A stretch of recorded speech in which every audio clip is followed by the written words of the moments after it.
Hi, my name is Amanda Rocha. I am an estate planning and probate attorney in California, and today I am going to answer some frequently asked questions about advanced healthcare directives. Before I get into that, I want to give you my contact information. You can find me on my website, www.amandarocalaw.com. You can comment down below if this platform allows you to do that, or you can find me on social media at Amanda Rocha Law. The reason I'm answering these questions on this video is because they are frequent. People ask me this almost every time I create these documents, and I thought that it would be nice to have all of the answers in one place in case you have these questions yourself. First question about an advanced healthcare directive is, what's the difference between an advanced healthcare directive and a living will or a healthcare power of attorney?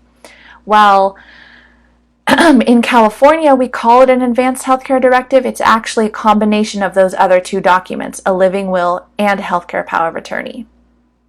Now, the next natural questions are, what's a healthcare power of attorney and what is a living will? A healthcare power of attorney is the assignment of an agent, a person, to make healthcare decisions on your behalf when you're no longer able to, or immediately if you choose to do that. There are some instances in which someone would choose for an immediate agent to take over, and that is usually when their healthcare is rapidly declining because of some sort of ailment or disease that they have. Living will is your wishes for what's going to happen to you during your incapacity and death as far as your healthcare goes. So if you do not want to have pain medication administered, if it's going to hasten your death, or if you feel very strongly about any other kind of life-saving procedures during your incapacity, then you can basically state all of your wishes there, and this is a notarized document that the doctors and hospital will have if you provide it to the right people, and they can follow your wishes without having to ask these questions to your agent for your healthcare power of attorney. It also lists your wishes for what's going to happen when you pass away as far as cremation or otherwise. Let's see. Other common frequently asked questions. When is an advanced healthcare directive effective? I don't know if you can hear, I just had an airplane fly over very loudly and now I have a train going by. So sorry about that if you have good ears and this picks up with my microphone, but this is real life, people. Question again was, when is it effective? An advanced healthcare directive will be effective either immediately if you tell it to be on the document itself, or you can have it become effective when you become incapacitated, and you can choose whether that is going to be something that one doctor says, two doctors say, your primary doctor only, or a court. So it's either going to be immediately effective or springing when that actual event occurs.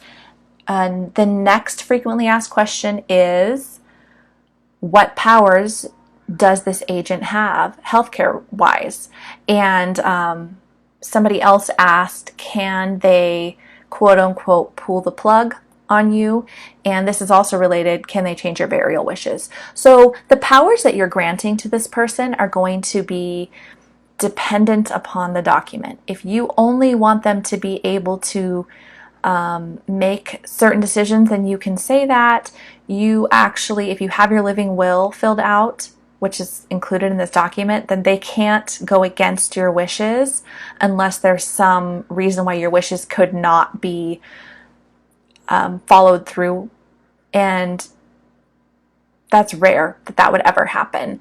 But if you allow them to make unlimited choices and you don't have anything in there stating otherwise, then yes, they could make those decisions if it were appropriate for them to do so in the situation.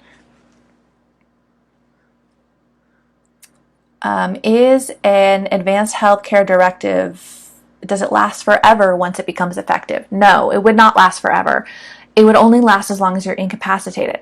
Once you've regained your capacity, then your agent is no longer going to have the power to say anything. And capacity doesn't mean that you have the ability to talk or be awake. You have to actually understand what what your health conditions are, what the ramifications of treatment are, and there are a few other enumerated qualifications on the form that I use, at least, that states when someone would be in capacity or have capacity again. And I believe there was one more frequently asked question that I wrote down. Oh, and the other part of that answer is, if you pass away, then this person no longer has the ability to make any decisions on your behalf because you're no longer here.